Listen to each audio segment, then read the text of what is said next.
Good morning, everyone. So nice to see your beautiful faces. I love that, Cindy. My mom used to tell us stories when we were a kid about little tiny doors in trees and all of the adventures that awaited therein. So that's exciting that you read that today. To get started, I just want to close our eyes and take a big deep breath in, all the way down into the belly. Let it out with a sigh. Just feel yourself present here in this moment with the doors of your own mind open wide, ready to receive all the greatness of the universe. And we just give thanks, so much thanks, for our ability to gather together here today in this new way. And although we all miss being together in person, at least we have this way to come together and feel ourselves together in the oneness of the all that is. Take another deep breath in and exhaling with a sigh.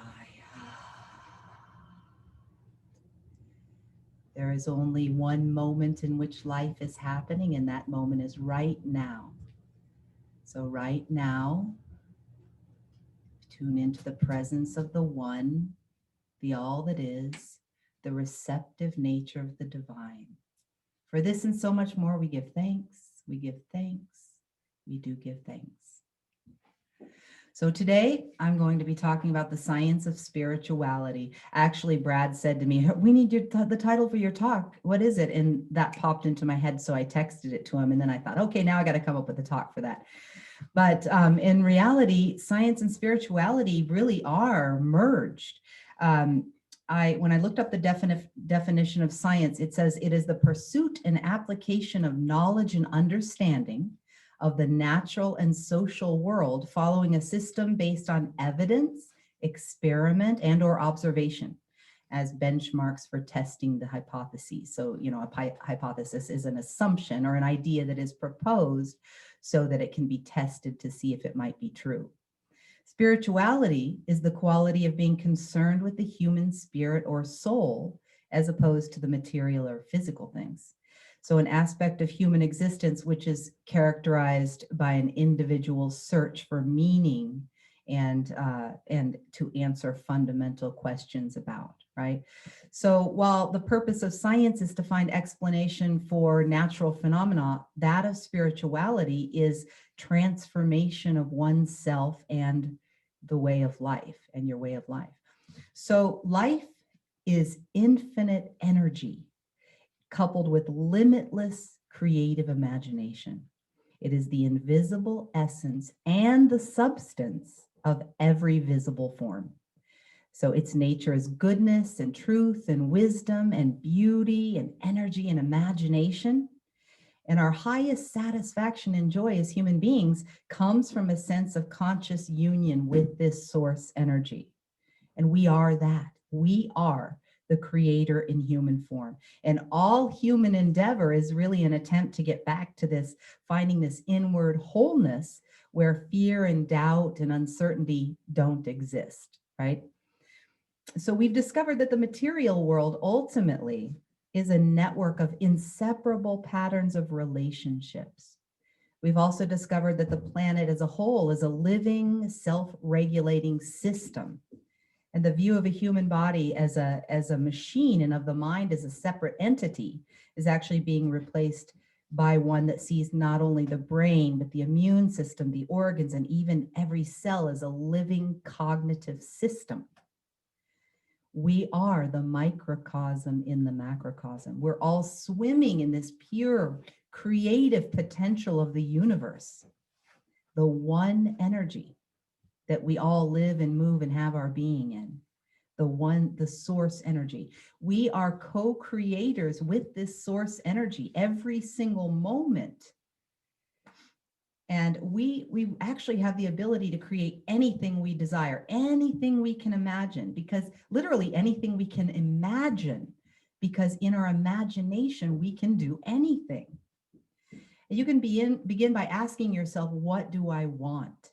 Right? That a lot of us know all about what we don't want, but how often do we ask ourselves really, what do we want? Right? And then trust what comes and create a language around having that. using your creative word wisely, along with all of the power of the entire universe in a way that serves, that actually adds to the whole.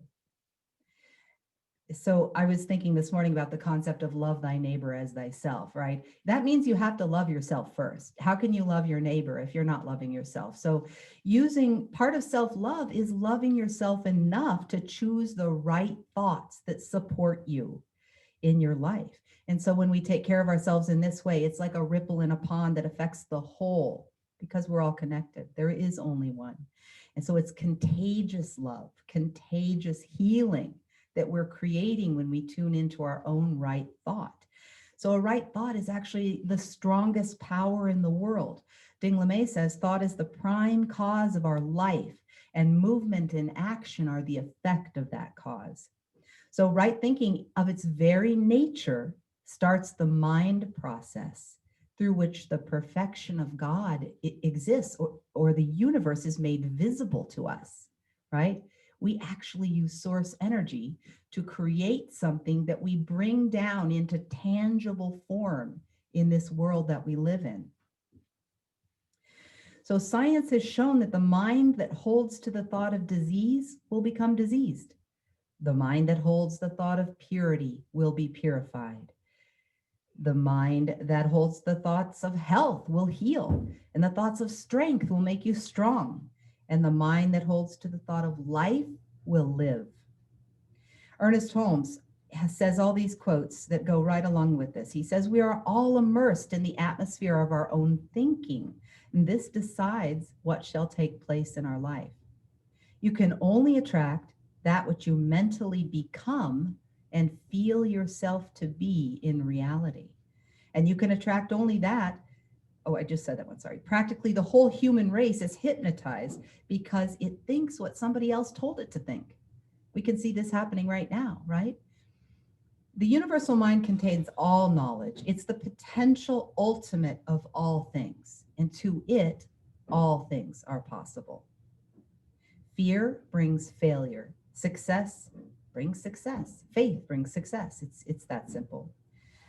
So in the science of mental physics, the ancient Himalayan teachings that I've studied in the past decade, which is a science of feeling, we do experiments, scientific experiments, utilizing God's source energy. So filling ourselves up with the light, and then sending that light towards someone we love or something we wish to create for the highest good of all concerned. And I actually have a story about this, because I had my neighbors next door who were, there was, the woman had, I think, 29 grandchildren and nine children, all of whom were living there, I think, at one time, and they were all arguing with each other. And it was making me feel really angsty every time I would hear them arguing. So what I did was I trained myself that every time I would hear them yelling over there, I would pray, I would send light, I would stop whatever I was doing, and I would send them light. And then I would say, for the highest good of all concerned. That's all I did, was an experiment of sending them light. And so what happened, which was really interesting, is all of a sudden they started cleaning up their space, their yard started getting cleaner, and people started moving out, and it was getting quieter and quieter. And then the little boy who lived there came over and said, oh yeah, the house sold after they had lived there over 30 years. The house sold, and my grandma's moving someplace else, and this and that and the other. And next thing I know, I just got this really quiet couple from LA living there. All of a sudden, this just all happened. And that was not my intention. My intention was simply an experiment to send light for the highest good of all concerned. And it turned out, finding out that the lady that lived there, who was the grandma of all these people, I mean, she was overwhelmed with all these people. So she got her own little apartment where she was quite happy, and all of the other families got their own places. And so I invite you guys to just try this. Try experimenting so you can prove for yourself. I mean, I've been doing this since I was young, a teenager, since I found the book Creative Visualization by Shakti Gawain, and I started realizing, wow, our thoughts actually do create our reality. And if you want to have a gauge on what you're thinking, look at your life. Just take a look at your life, and it will show you exactly what your thoughts are, right? So it is important to to notice what you're thinking and notice what you're creating in the world. Just a second. So what I want to do right now is I'm just going to guide you through a real simple meditation to bring in the light. So close your eyes. So this is important when you're creating anything. Of course, it's the best thing to be in the highest vibrational state you can be in, because everything is energy. Everything in the universe is energy. It all has a particular vibration, which means every single thought has a vibration. So when you are on the lower vibrational scale, let's say you're in guilt or shame or hopelessness or something down at the bottom, it's really tricky to just get all the way up to joy, right? But you can actually reach for the next highest thought. You can reach for the next highest thought and the next highest thought until eventually you practice, you practice be raising your vibration each day. And when you can raise your vibration into these higher states, then that is the time when you want to send the light out. That's the time to do the experiments. That's the time to send light to somebody that you love. And I remember when my brother was going through a really, really challenging time in his life, and I was living in California, he was in Colorado, I would create big balls of energy. I would close my eyes and I would feel it until it got bigger and bigger. And then I would huck that ball to him in Colorado and he could feel it. And I didn't tell him I was doing it. And when I would talk to him, he would say, I don't know what's going on. I'm just feeling better and better. So just please try these experiments yourself, because there's no better way to learn than recognize that we are a magnificent machine created by God. We are the temple of the living God. We are swimming in source energy, creative energy of the universe that we have at our disposal at any moment. The only issue is the negation of the mind. So there's only one law, the law of life, ever evolving, eternal, beautiful life. And so we want to get a handle on any negation that we might have in our mind that tells us anything otherwise, because it's just not true. Okay, so now let's close our eyes and take a big deep breath in. Exhaling with a sigh, feeling yourself in the center of your own being, feeling inside the temple of the living God that is you, God expressing as you, listening to my voice through your ears, feeling the energy of the universe inside your body.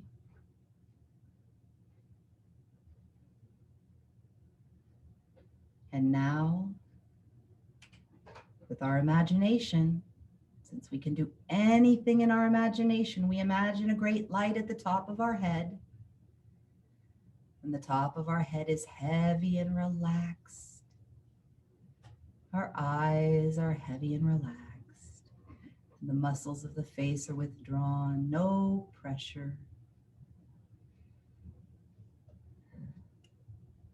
The arms and the hands are very heavy. But oh, how happy I feel. I feel happy all over, particularly in my beautiful face. My face is bathed in smiles. My whole body is bathed in the blushes of my smiles. I feel a gentle pressure from within outward. And that gentle pressure is taking away all little lines of fear or worry, care, disappointment, anything negative. I feel happy all over. And now I bring the light down. The chest is relaxed. The abdomen falls down. And the light comes down, down, down to the tips of my toes and the soles of my feet. And now I imagine that great light at the back of my neck. I'm looking down over my beautiful spine. It seems that I'm looking at a wonderful waterfall with the sunshine playing on it. So that I see a countless number of tiny specks of iridescent light. Light. Light. And I know my whole body to be full of light.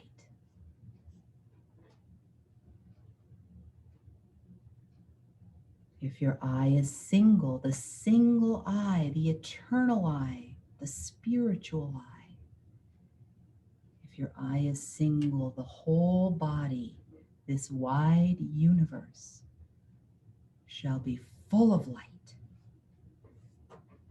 And I know that every single cell in my being is a light, a lamp, a torch, bringing to me the light of the divine wisdom within me. The light being in perfect correspondence with the flame, and the flame that is in perfect correspondence with the fire that is in the center of centers of my inmost being.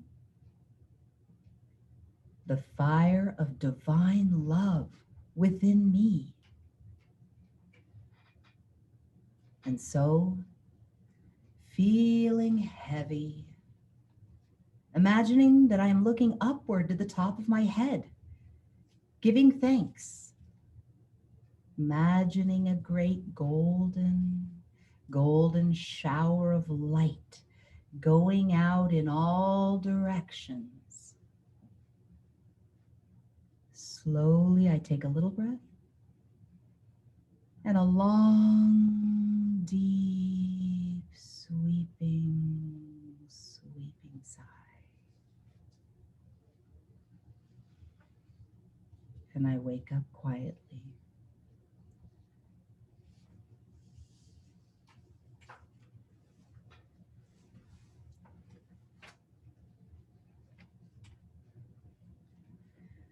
So to end, I'm going to read the quote one more time from Ernest Holmes, which is, I am guided by the same intelligence, inspired by the same imagination, which scatters the moonbeams across the waves and holds the forces of nature in its grasp.